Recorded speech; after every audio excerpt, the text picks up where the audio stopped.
আসলে এই সেনাবাহিনী তাদের একজন সেনাবাহিনী 2-3 জন সেনাবাহিনী মিলেও তাদেরকে কোনোভাবে বিরাতে পারছে না।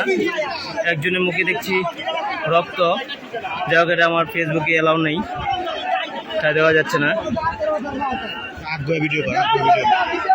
সম্ভব না।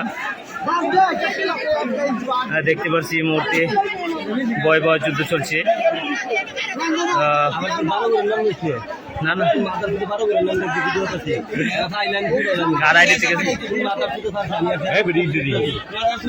এই মুহূর্তে চলছে কিরাটন পূর্ব এবং পশ্চিম পাড়া। সেনাবাহিনী এই মুহূর্তে দেখতে পাচ্ছি সেনাবাহিনী তাদেরকে দাওয়া দিয়ে চলে যাচ্ছে, দাওয়া দিয়ে নিয়ে যাচ্ছে। যা যা যা যা তোমরা জিতছো, যাও যাও যাও জিতছো।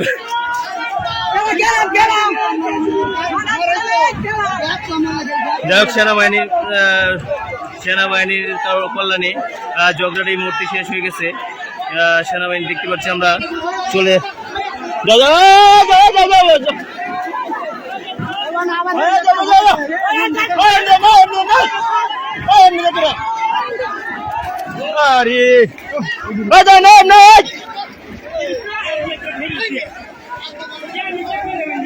আসলে সেনাবাহিনী ক্লান্ত হয়ে গেছে, তাদেরকে ফিরানোর পরেও মানতেছে না। এই যে দিক দিয়ে আবার চলে গেছে সেনাবাহিনী এই মুহূর্তে ব্যর্থ, কারণ তাদের মধ্যে যে প্রতিহিংসাটা দেখতে পাচ্ছি, যদি পানি না থাকতো কি এক বড় ধরনের অঘটন ঘটতো। যাই হোক সেনাবাহিনীর কল্যাণে তারা ফিরছে না, এদিক দিয়ে ফিরাচ্ছে, আবার এদিক দিয়ে চলে আসছে, এদিক দিয়ে নামে গেছে আবার। আসলে খুবই বাজে এক অবস্থা।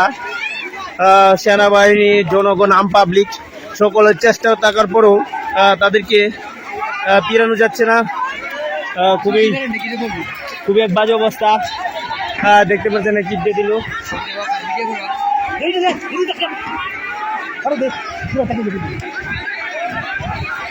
আসলে সেনাবাহিনী, সাধারণ জনগণ সকলে মিলে চাচ্ছে ঝগড়া থামানোর জন্য, কিন্তু এই মুহূর্তে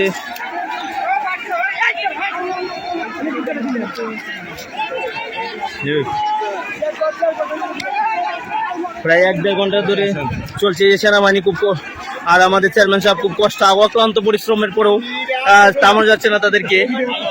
খুবই অবস্থা। কাসেম ভাই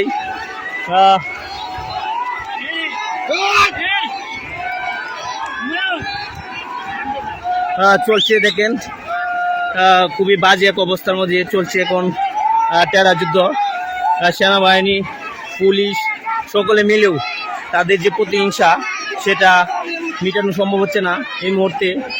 খুবই এক বাজে অবস্থা।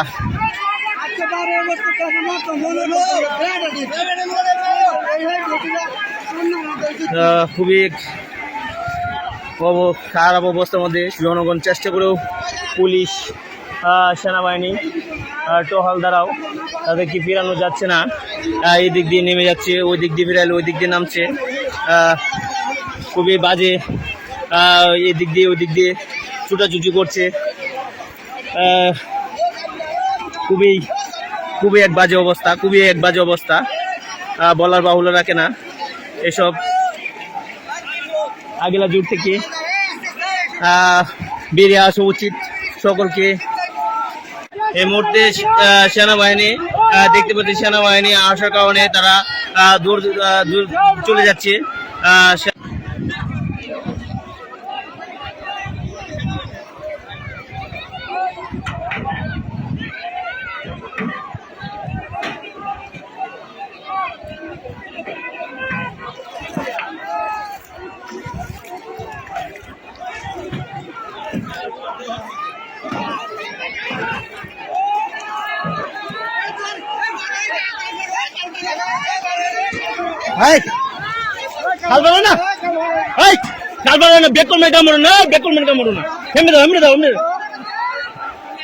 চিপা দেখো